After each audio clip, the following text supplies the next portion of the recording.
The darkness of space stretched endlessly around the human warship Iron Wolf as it drifted near the edge of unknown territory. Captain Jake Morrison slowly opened his eyes as the cryo-sleep chamber hissed open around him.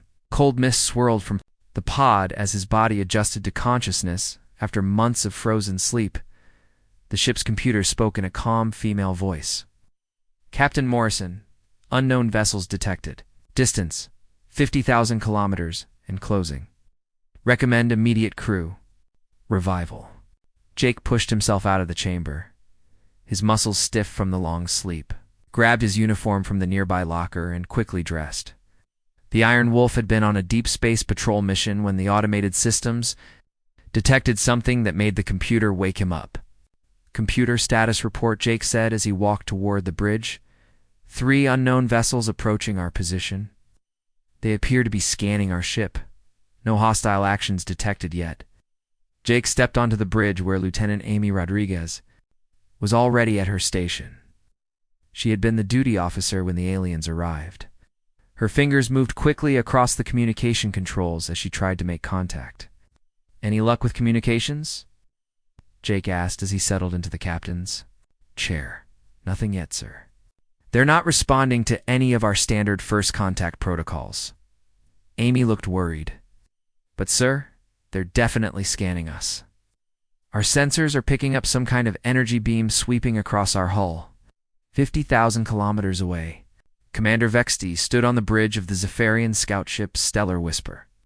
His tall, thin frame moved gracefully as he studied the readings on his display. The Zephyrians looked like giant insects with smooth blue skin and large compound eyes that could see in multiple spectrums of light. Science Officer Keterin. What? Can you tell me about this vessel? Vexy asked. Keterin's 4 arms moved rapidly over his controls. It appears primitive, Commander. Basic metal construction, simple fusion drives, and electromagnetic shielding that our ancestors abandoned centuries ago. The vessel is approximately 800 meters long. Any signs of advanced technology? None that I can detect from this. Distance, however, I recommend we perform a deep quantum scan to fully understand their capabilities before making contact. Vex and I nodded. The Zephyrian Confederacy had encountered dozens of primitive species over the centuries. Most were peaceful traders or simple explorers. A few required gentle persuasion to join the galactic community. None had ever posed a real threat. Begin the deep scan, Vexy ordered.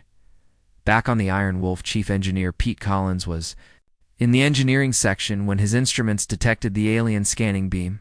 He immediately called the bridge. Captain, we're being scanned by some kind of quantum probe. It's penetrating deep into our systems and hull structure. Jake frowned. A deep scan was usually military in nature. Peaceful explorers didn't need to know the internal structure of another ship.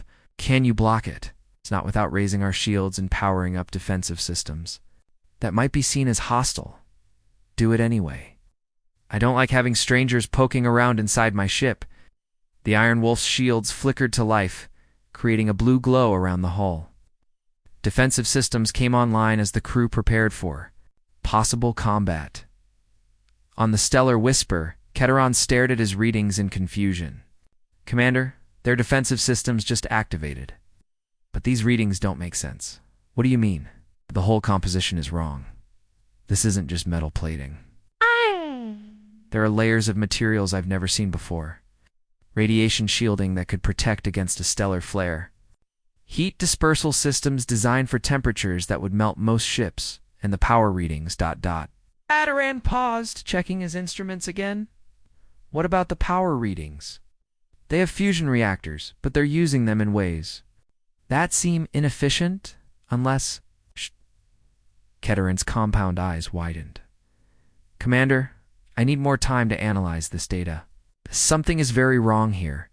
Dr. Lisa Harper had been awakened by the ship's computer and was now on the bridge, studying the alien vessels through the main viewer. As the ship's xenobiologist, she was excited about first contact with a new species. They appear to be herbivorous, she said, analyzing the ship designs. Look at the smooth curves and the lack of obvious weapon ports. These ships are built for exploration and transport, not warfare. Jake nodded but remained cautious. It doesn't mean they can't be dangerous. Amy, Keep trying to establish communication. Yes, sir. I'm broadcasting on all frequencies using mathematical principles and basic physics. Meanwhile, other crew members were waking up from cryosleep throughout the ship. Weapons specialist Tony Garcia made his way to the armory, checking the ship's defensive systems out of habit. Lieutenant Danny Walsh took his position at the tactical station. Running diagnostics on the targeting computers, Navigator Kelly Brooks studied the star charts, looking for escape routes in case the situation turned hostile. The human crew worked with practiced efficiency, each person knowing their role in case of combat. Back on the Stellar Whisper, Katerin was becoming increasingly disturbed by his scan results. The quantum probe had penetrated the human ship's structure and was sending back data that challenged everything he knew about spacefaring civilizations. "Commander, you need to see this," Katerin said, his voice shaking slightly. What have "You found these beings? They evolved on a Class 12 death world." Duxtia's compound eyes focused sharply on his science officer. "That's impossible. No species can achieve spaceflight from a Class 12 world. The survival requirements alone would prevent the development of advanced technology." "The data doesn't lie, sir. Their ship is built to withstand radiation levels that would kill us in minutes. The hull can survive impacts that would destroy our vessels. And their internal atmosphere," Katerin paused, checking his readings. "Again, they breathe a corrosive gas mixture that would dissolve our lung tissues." The bridge of the Stellar Whisper fell silent as the implications sank in. Class 12 death worlds were theoretical. They were planets so hostile that life shouldn't be possible, let alone intelligent life capable of building starships. "Are you certain of these readings?" Vexi asked quietly. "I've run the analysis 3 times. Commander, we may have encountered something unprecedented in galactic history." Science Officer Katerin worked frantically at his station, his forearms moving across multiple control panels as he analyzed the quantum scan data. The readings from the human ship grew more disturbing with each passing minute. what had started? As a routine first contact situation was becoming something that challenged everything the Zephyrian Confederacy believed about intelligent life in the galaxy. "Commander Vexithai, I need to show you something," Katerin said, his voice tight with worry. "The scan has revealed the biological structure of the beings aboard that vessel." Vexive moved closer to the science station. "What have you discovered?" "These humans have bone density 3 times greater than ours. Muscle structures designed for high-gravity environments. Our cardiovascular system can function under extreme pressure. But most shocking of all, ... Katerin paused, double-checking his readings. "They have redundant organ systems, multiple backup systems for critical body functions." "Redundant organs?" "Yes, Commander. Their body design suggests they evolved in an environment where catastrophic injury was common. They can survive damage that would kill most galactic species instantly. This isn't just adaptation to a harsh world. This is evolution through constant warfare." On the Iron Wolf, Chief Engineer Pete Collins was running his own scans of the alien vessels. He called Captain Morrison from the engineering section. "Captain, I've got some interesting readings on those alien ships. Their technology is definitely advanced, but it's built for completely different purposes than ours." "Explain," Jake said from the bridge. "Their engines are designed for efficiency and long-range travel, not speed or maneuverability. Their hull construction prioritizes comfort and space utilization over armor protection. And sir, I can't find any obvious weapon systems." Jake exchanged glances with Dr. Lisa Harper, who was still studying the alien vessels through the main viewer. "Are you sure about the weapons? I've run 3 different scans. If they have weapons, they're unlike anything in our databases. These ships appear to be built for exploration and peaceful contact." Dr. Harper nodded thoughtfully. "That matches my biological analysis. Their ship designs suggest a species that evolved from prey animals rather than predators. Look at the smooth, curved lines. No sharp edges or aggressive angles. Even their approach pattern is non-threatening."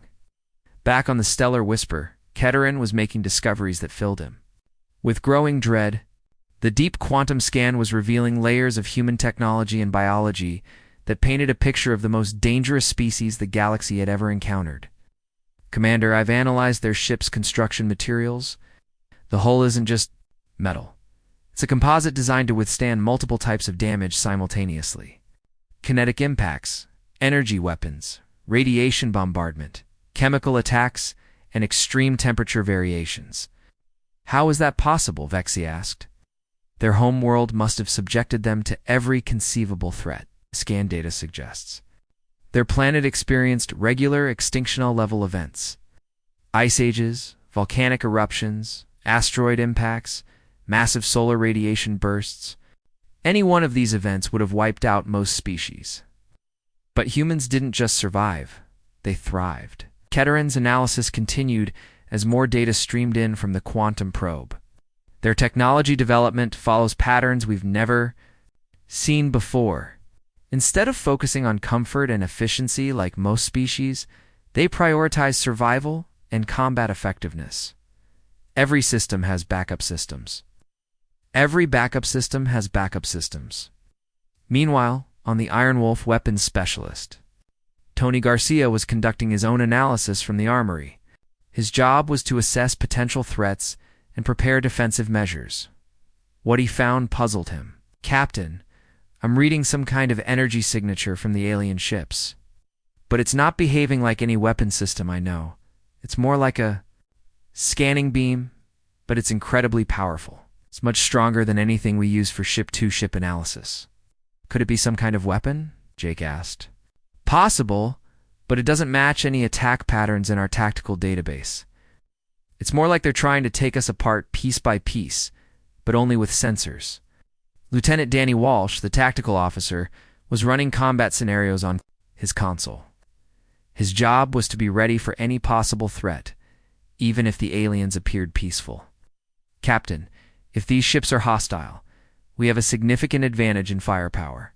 But their scanning capabilities are far beyond ours, meaning, well, they might know everything about us before we know anything about them.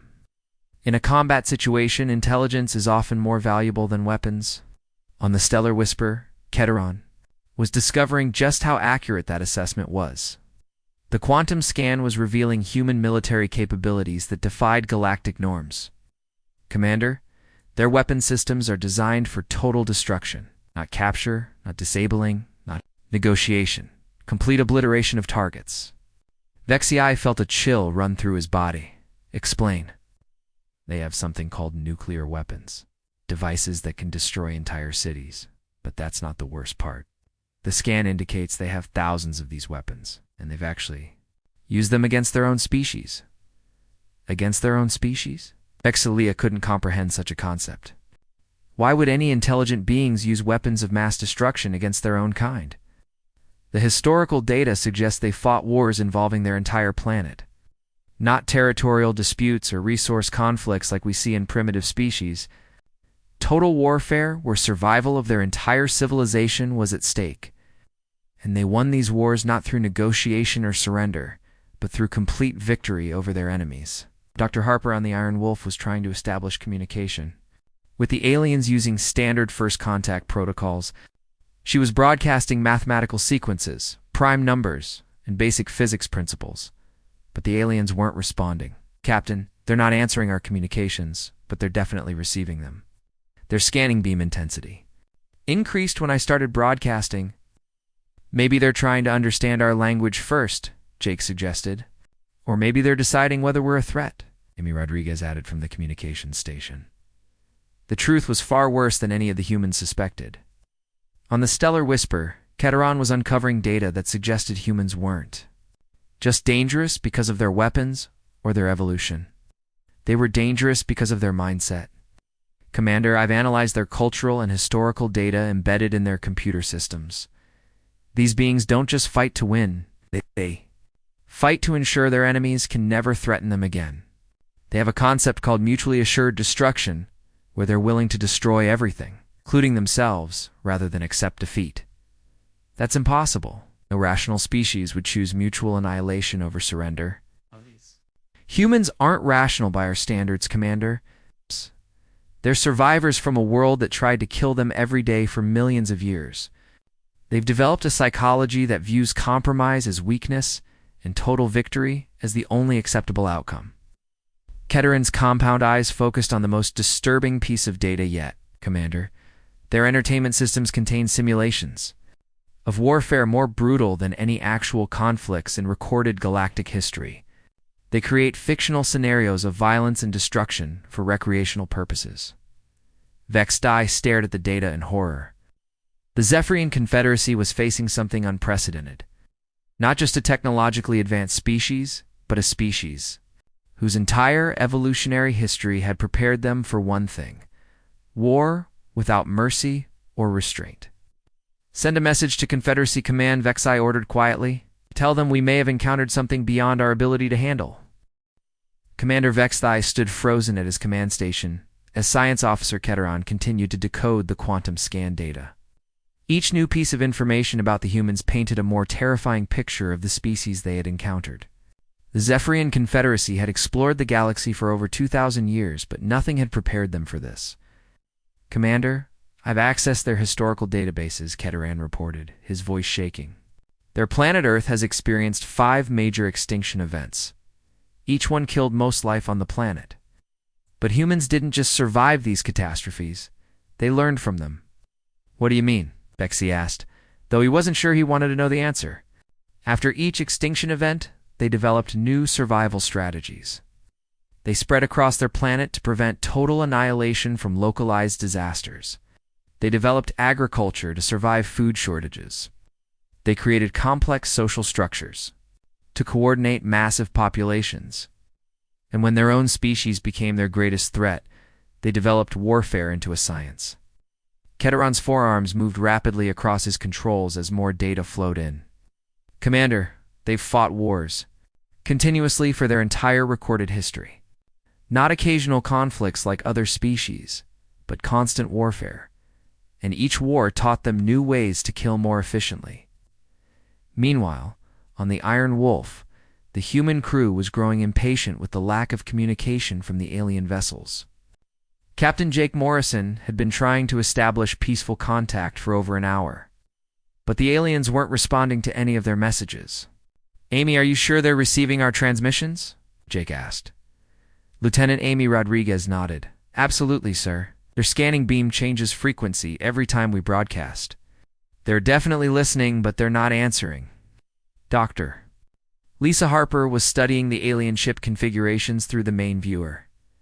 "Captain, I think they might be afraid of us." "Afraid? Why would they be afraid? We haven't made any hostile moves. Look at their formation. They're maintaining maximum distance while still being able to scan us. That's not the behavior of a confident species making first contact. That's the behavior of prey animals studying a predator." Jake frowned. "We're not predators. We're explorers on a peaceful mission. To them, there might not be a difference." Lisa replied quietly. On the Stellar Whisper, Keteran was discovering just how accurate Dr. Harper's assessment was. The quantum scan was revealing human biological and psychological profiles that confirmed the Zephyrians' worst fears. "Commander, I've analyzed their brain structure. They have enlarged regions associated with aggression, spatial awareness, and tactical thinking. Their neurology is optimized for hunting and combat. But more disturbing, they have the capacity for what they call pack hunting. Pack hunting. They coordinate attacks in groups, using complex strategies to overwhelm larger or stronger opponents. Their entire social structure is based on hierarchical combat units. What they call families, tribes, nations, and militaries are all variations of hunting packs." Vexi felt his compound eyes widen in horror. They organize their entire civilization around warfare. Not just warfare, Commander. Survival warfare. Their concept of total war means they mobilize every resource, every individual, every piece of technology toward the complete destruction of their enemies. They don't fight to win territory or resources. They fight to eliminate threats permanently. The data stream continued, revealing more disturbing facts about human psychology. Keteran discovered that humans had something called fight or flight responses, but unlike other species, humans rarely chose flight. When threatened, they became more dangerous, not less. "Commander, they have biological responses to danger that increase their physical capabilities. Elevated heart rate, enhanced reflexes, improved strength, and reduced pain sensitivity. But most shocking, they have the ability to make rational, tactical decisions while in this enhanced state. Back on the Iron Wolf, weapons specialist Tony Garcia was conducting routine maintenance on the ship's defensive systems. To him, this was standard procedure during any potential first contact situation. But the aliens monitoring his activities were interpreting his actions very differently. "Captain, I'm running diagnostics on all weapon systems," Tony reported over the intercom. "Everything is functioning normally. Plasma cannons are charged, missile tubes are loaded, and the main railgun is ready for deployment if needed." Casual way Tony discussed weapons of mass destruction was lost on the human crew, but it sent waves of terror through the Zephyrian observers. Their quantum scan was picking up the energy signatures of weapons more powerful than anything in their arsenal, Commander Katerin said, his voice barely above a whisper. "They're casually discussing weapons that could destroy our entire fleet, and they're talking about them like routine equipment." Bexley studied the tactical display showing the human ship. How powerful are their weapons? Their primary railgun fires projectiles at a significant fraction of light speed. A single shot could penetrate our hull and continue through 3 more ships behind us.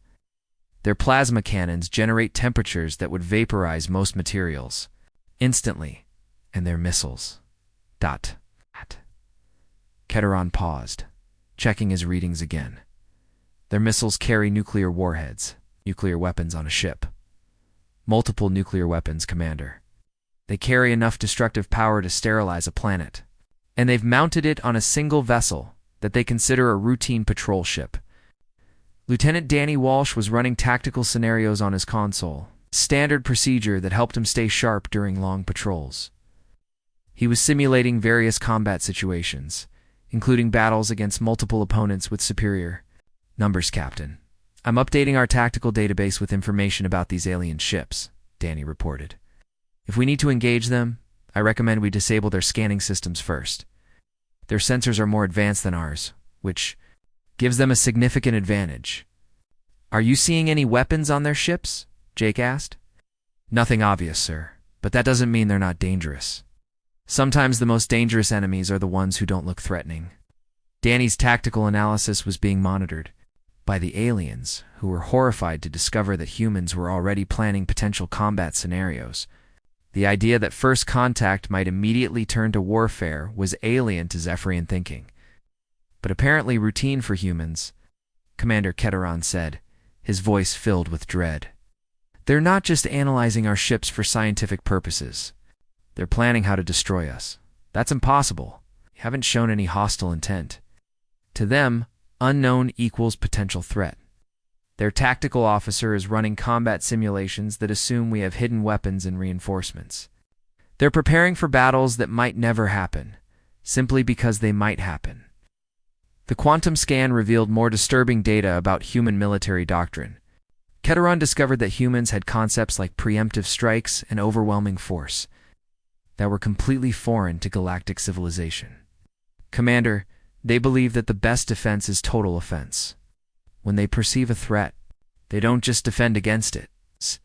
They eliminate it completely to prevent it from ever being a threat again." Navigator Kelly Brooks was plotting courses that would allow the Iron Wolf to escape if the situation turned hostile. But she was also calculating optimal firing positions in case they needed to engage the alien ships. Her dual planning represented the human ability to think defensively and aggressively simultaneously. "Captain, I've got 3 escape routes plotted, but I also have firing solutions for all 3 alien vessels," Kelly reported, "if we need to. Run, we can be at jump distance in 4 minutes. If we need to fight, we can disable their engines before they can react." This casual planning for both escape and combat was monitored by the aliens, who realized that humans didn't just prepare for one outcome. They prepared for every possible outcome, including ones that required the complete destruction of their opponents. Commander Keteron said, his voice filled with terror, "We need to leave. Now, what have you discovered? These humans aren't just dangerous because of their weapons or their evolution. They're dangerous because they think like predators. Every action they take is calculated to give them an advantage in potential combat. They're not exploring space to make friends. They're exploring space to identify and eliminate threats before those threats can harm them. Vexi stared at the human ship, realizing that the Zephyrian Confederacy had encountered something unprecedented in galactic history. It's not just a species from a death world, but a species that had turned their entire civilization into a weapon pointed at the universe. Dr. Lisa Harper decided to take a different approach to establishing communication with the alien vessels. She had been broadcasting standard mathematical sequences and physics principles, but the aliens weren't responding. Maybe they needed something more personal. Captain, I'd like to try transmitting some basic information about human culture and biology. If they're scanning us anyway, they might be interested in learning about us directly from us. Jake Morrison nodded from his command chair. Go ahead, Lisa, but keep it simple and non-threatening. Lisa began broadcasting a basic introduction to humanity, including information about Earth's environment, human biology, and their peaceful intentions. She spoke slowly and clearly, hoping the aliens could understand the tone of her voice even. If they couldn't understand the words, we are humans from the planet Earth. We come in peace and wish to learn about other intelligent species in the galaxy. We hope to establish friendly relations with your people. On the Stellar Whisper, Commander Vexti listened to the human transmission with growing confusion. The words seemed peaceful, but everything else about the humans suggested they were the most dangerous species in the galaxy. Science Officer Keterin, are you receiving this transmission? Yes, Commander. They claim to be peaceful explorers, but their ship configuration and behavior patterns suggest otherwise. Keterin was analyzing the human speech patterns and vocal stress indicators. Commander, there's something disturbing about their communication. They speak about peace, but their biological indicators show they're prepared for combat. Their heart rates are elevated, their stress hormones are active, and their brain activity suggests they're running multiple tactical scenarios simultaneously. You mean they're lying about being peaceful? It's not lying, Commander, but they define peace differently than we do. For them, peace appears to be a temporary state between conflicts. They're always ready for war, even when they claim to want peace.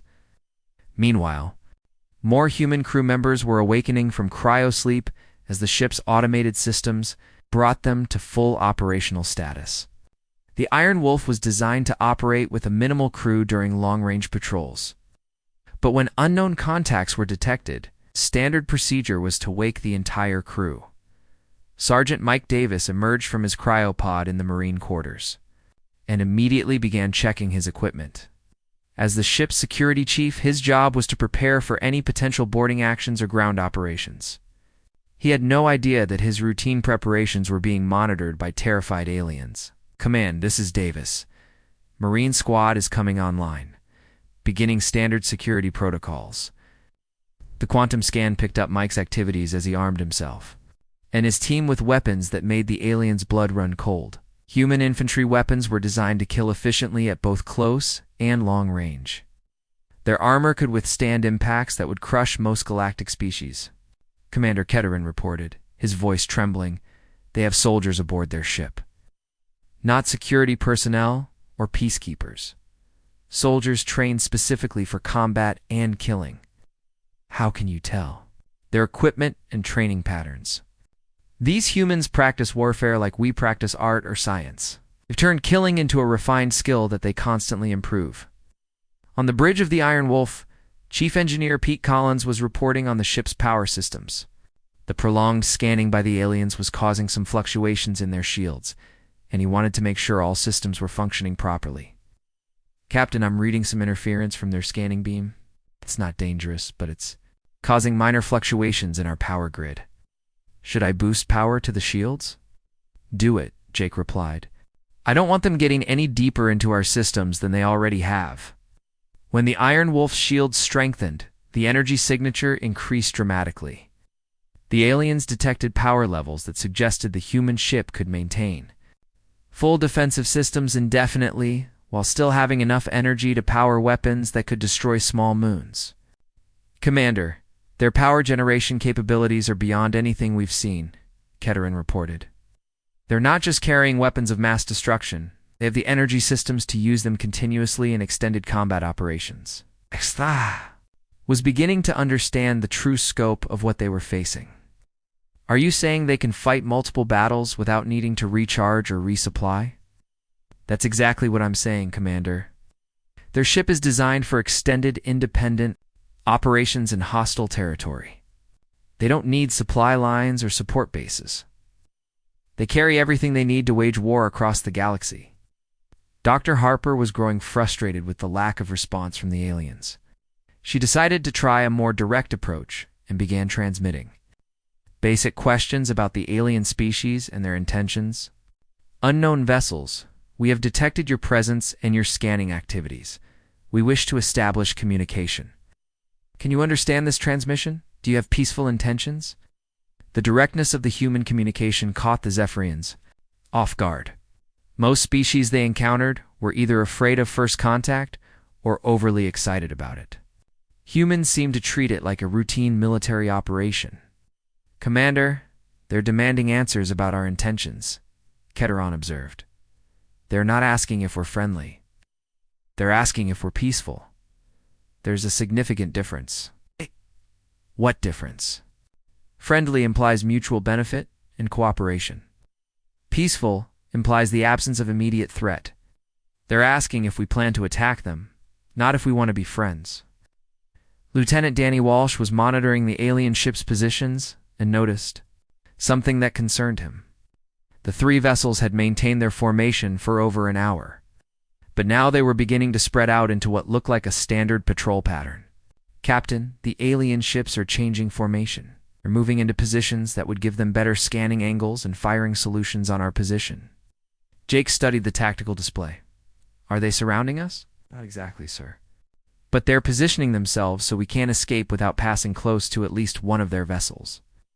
It could be a standard observation pattern, or it could be preparation for an attack. The humans' interpretation of the alien movement as potentially hostile was detected by the Zephyrian scanners. The aliens were horrified to discover that humans automatically assume tactical motives behind every action. Commander, they think. We're positioning for an attack, Keteron reported. Out there. Analyzing our movements as if we're enemy combatants rather than peaceful explorers. But we are peaceful explorers, Vexley protested. To them, there's no difference, until proven otherwise. They evaluate every unknown contact as a potential threat until they can confirm peaceful intentions through actions. Specialist Tony Garcia was conducting routine maintenance on the ship's combat systems when he noticed something unusual in the sensor readings. The alien scanning beam was probing their weapon systems more intensively than other parts of the Ship, Captain. I think they're specifically interested in our weapons.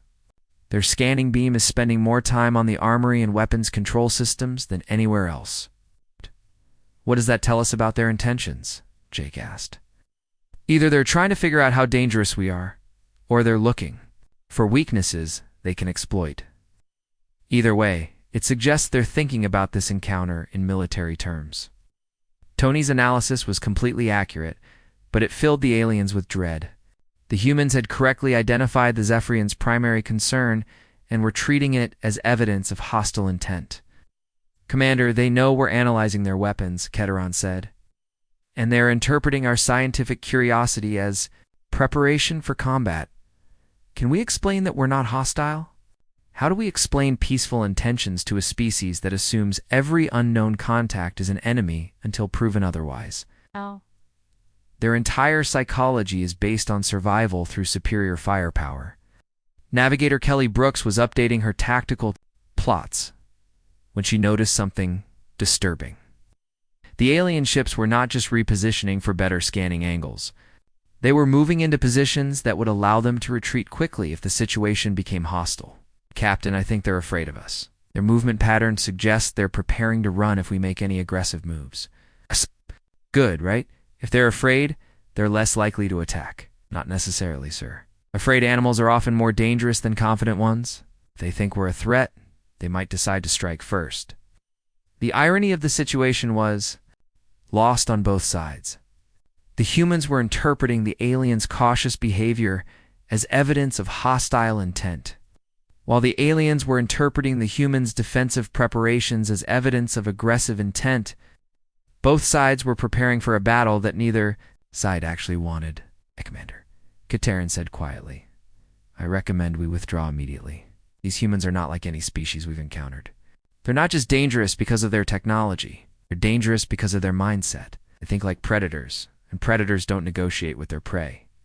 Vexithai stared at the human ship on his display. Are you saying they see us as prey? The situation changed dramatically when a much larger ship appeared on the edge of sensor range. The Zephyrian command vessel Harmony's Edge dropped out of faster-than-light travel with Rear Admiral Zethmer aboard. The massive ship was 3 times the size of the human vessel. Bristling with advanced sensors and what appeared to be sophisticated communication arrays. Captain. The large ship's appearance changed everything about their first contact situation. Amy, are you picking up any communications from that new ship? Jake asked. Lieutenant Amy Rodriguez worked frantically at her station, nothing directed at us. Sir, but I'm detecting communications between the new ship and the 3 smaller vessels. They're using some kind of quantum communication system that I can't decode. Danny, tactical assessment of the new arrival.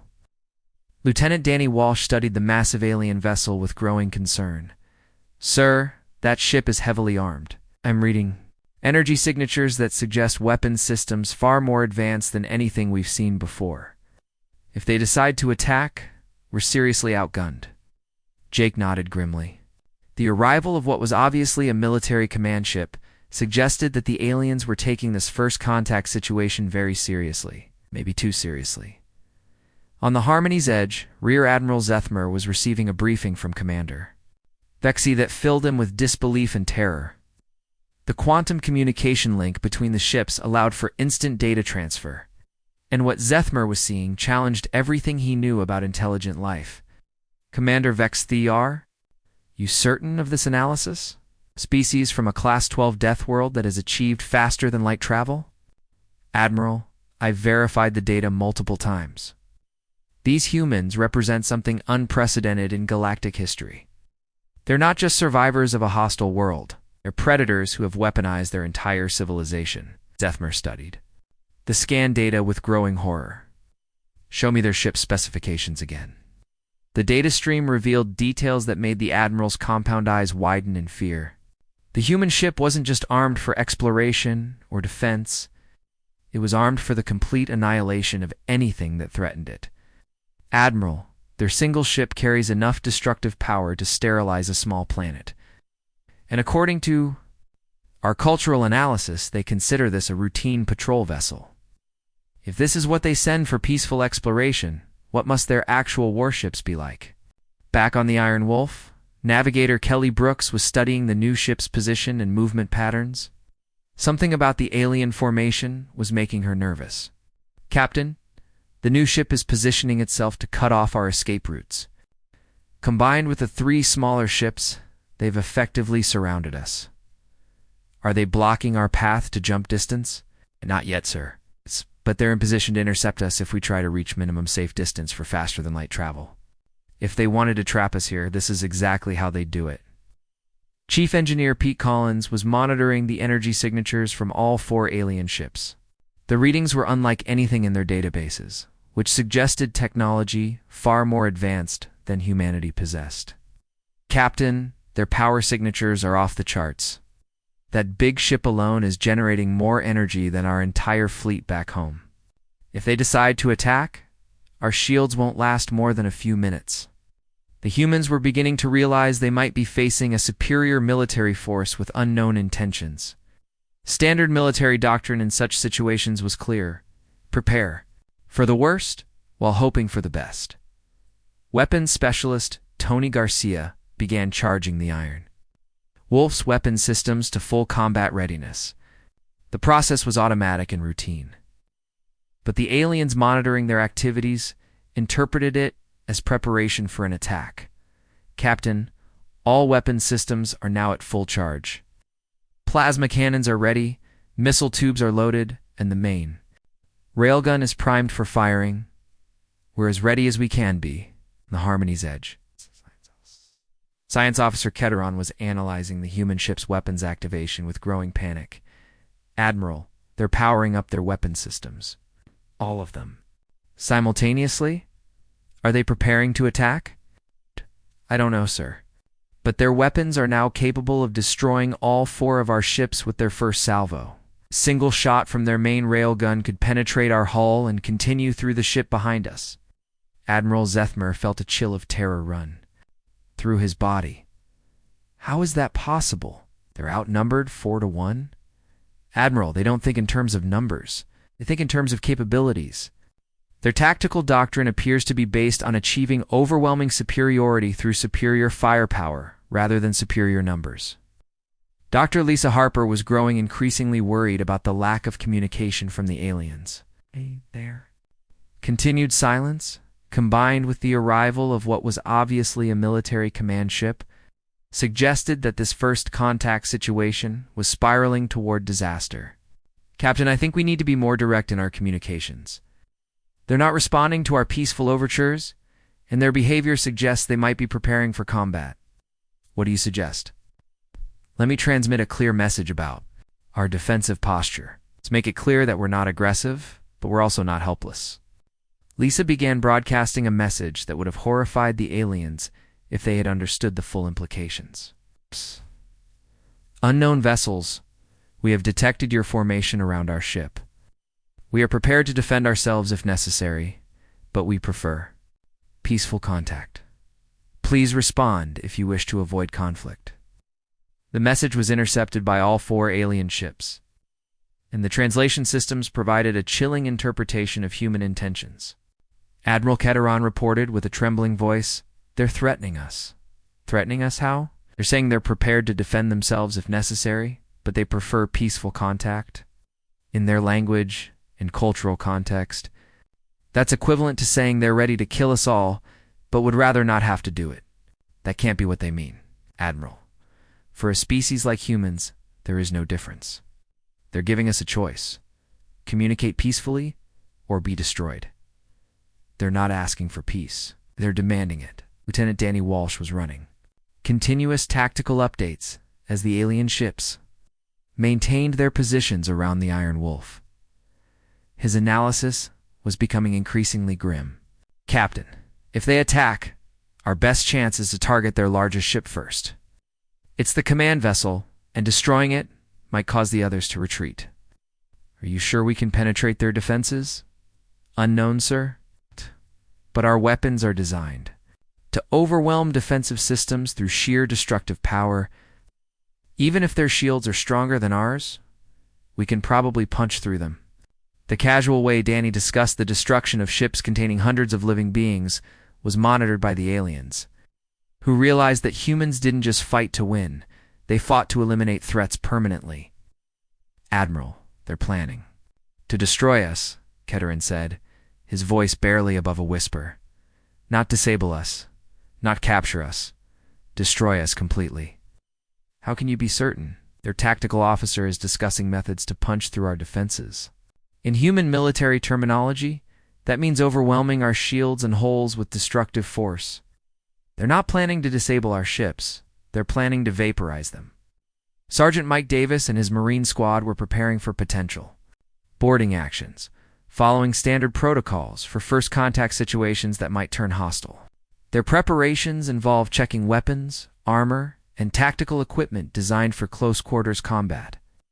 All Marines, this is Davis. Stand by for potential boarding operations. Unknown hostile capabilities, so assume maximum threat level. Aliens detected the humans preparing for boarding actions and realized with horror that humans didn't just fight ship-to-ship battles. They were prepared for hand-to-hand combat inside enemy vessels. Admiral, they're preparing to board our ships, Ketteron reported in terror. They have soldiers equipped for close-quarters combat inside enemy vessels. That's barbaric. No civilized species engages in ship-to-ship boarding actions. Admiral, these humans aren't civilized by our standards. They're apex predators who have turned warfare into a science. They don't just want to defeat their enemies. They want to hunt them down and kill them personally. Admiral Zethmer stared at the human ship on his display, realizing that the Zephyrian Confederacy had encountered something beyond their worst nightmares. Not just a technologically advanced species, but a species whose entire evolutionary history had prepared them for one thing: the complete and total destruction of anything that threatened their survival. "Send a priority message to Confederacy High Command," Zethmer ordered. "Tell them we have encountered a species that represents an existential threat to galactic civilization. Recommend immediate withdrawal and establishment of a quarantine zone around their territory. Admiral, should we withdraw now?" Zethmer looked at the tactical display showing the human ship surrounded by 4 Zephyrian vessels. "If we try to leave now, they might interpret it as a hostile action and attack. If we stay, they might decide we're a threat and attack anyway. We're trapped in a situation where any action we take could trigger a war with the most dangerous species the galaxy has ever seen."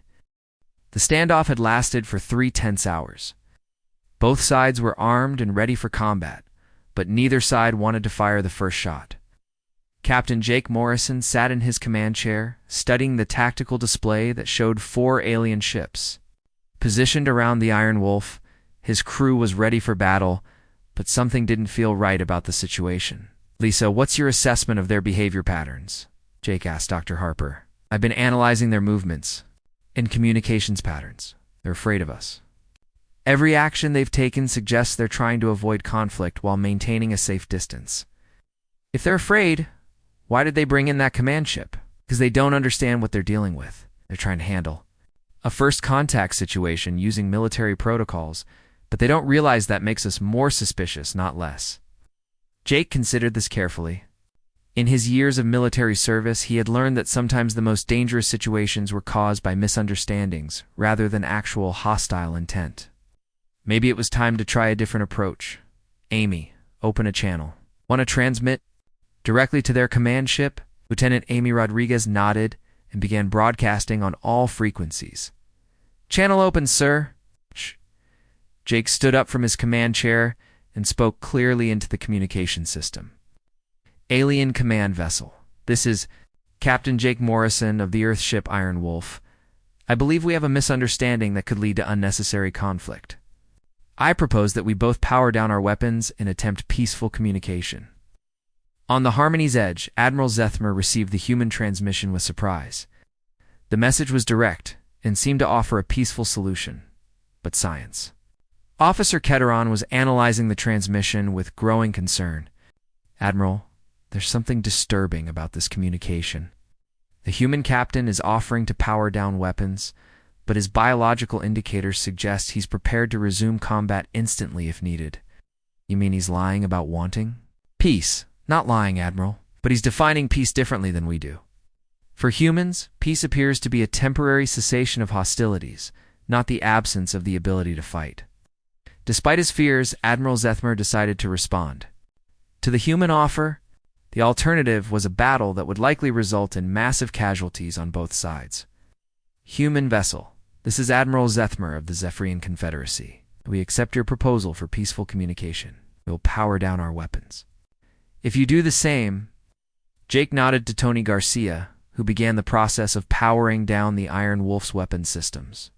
But the humans maintained their shields and kept their defensive systems at full readiness. To them, this was a reasonable precaution. To the aliens monitoring their activities, it was evidence that humans could never truly be trusted. "Admiral," Ketteron reported, "they're powering down their offensive weapons but maintaining full defensive capabilities. They're still ready for combat." "At least they're willing to negotiate," Zethmer replied, though he wasn't entirely convinced. Dr. Harper took the lead in attempting to establish meaningful communication with the aliens. She began transmitting basic information about human culture, biology, and peaceful intentions, while requesting similar information from the Zephyrians. "Admiral Zethmer, we are explorers from the planet Earth. We seek knowledge about other intelligent species and hope to establish friendly relations with peaceful civilizations. Can you tell us about your people?" The Zephyrian response came. Slowly, as if they were carefully considering every word. "Dr. Harper, we are the Zephyrian Confederacy, a peaceful alliance of species dedicated to exploration and trade. We have been observing your vessel to understand your capabilities and intentions. We understand your caution, Lisa replied. First contact situations can be dangerous if not handled carefully. We appreciate your willingness to communicate rather than make assumptions about our intentions. But even as the two sides exchanged peaceful messages, the underlying tension remained. The aliens were still terrified of humanity's capabilities, while the humans remained suspicious of the aliens' true motives. Lieutenant Danny Walsh was monitoring the alien ship's positions when he noticed something that changed his entire perspective. On the situation, Captain, I'm reading power fluctuations in their weapon systems. They're not just powered down, they're completely offline. What does that mean? Sir, their weapons aren't just inactive, they're disabled. It would take them several minutes to bring them back online. That's not the action of a species preparing for combat. That's the action of a species that genuinely wants peace. Jake felt a wave of relief wash over him. Maybe this situation could be resolved without bloodshed after all. Amy, transmit this message. Admiral Zethmer, we have detected that you have completely disabled your weapon systems. We appreciate this gesture of trust. We will do the same. Tony Garcia looked surprised. Captain, are you sure? If they're lying, we'll be completely defenseless. If they wanted to attack us, they would have done it already, Jake replied. They have 4 ships to our 1, and their command vessel outguns us significantly. The fact that they're willing to disable their weapons suggests they're genuinely interested in peaceful contact. The Iron Wolf powered down all of its weapon systems, leaving both sides protected only by their shields and defensive systems. For the first time since the encounter began, neither side was prepared for immediate combat. On the Harmony's edge, Admiral Zethmer was amazed by the human action. Science Officer Ketteron, they've actually disabled their weapons. All of them, yes, Admiral. But their defensive systems remain at full power, and their tactical officer is still monitoring our positions. They're trusting us not to attack, but they're ready to defend themselves if we do. That's actually reasonable, Zethmer admitted. We're doing the same thing. Dr. Harper began transmitting more detailed information about human culture and history, carefully avoiding the more violent aspects of humanity's past. She focused on human achievements in science, art, and exploration, trying to present humanity in the best possible light, but the aliens' quantum scanners were still active, and they continued to detect the darker aspects of human nature that Lisa was trying to downplay, Admiral Ketteron said quietly, even as they speak of peace. Their ship's computer systems contain detailed records of warfare, violence, and destruction. They're telling us about their peaceful achievements while carrying databases of military conflicts that span their entire history. Are they trying to deceive us? I don't think so, Admiral. I think they genuinely want peace, but they're incapable of completely abandoning their warlike nature. For humans, peace and the ability to wage war are not contradictory concepts. The communication continued for several more hours, with both sides sharing basic information about their civilizations. The humans learned that the Zephyrian Confederacy was indeed a peaceful alliance that had not fought a war in over 1,000 years. The aliens learned that humanity was still a relatively young species that had only achieved faster-than-light travel within the past century. But as the conversation progressed, both sides began to understand the fundamental differences between their species. The Zephyrians were herbivorous beings who had evolved from prey animals and had built their civilization on cooperation and consensus. Humans were omnivorous predators who had built their civilization on competition and conflict. Captain Doctor, Harper said quietly, I think they're starting to understand that we're not deliberately trying to be threatening. We're just different from anything they've encountered before. Are they still afraid of us? Yes, but it's a different kind of fear now. They're not afraid we're going to attack them. They're afraid of what humanity represents for the future. Of galactic civilization? Jake nodded thoughtfully.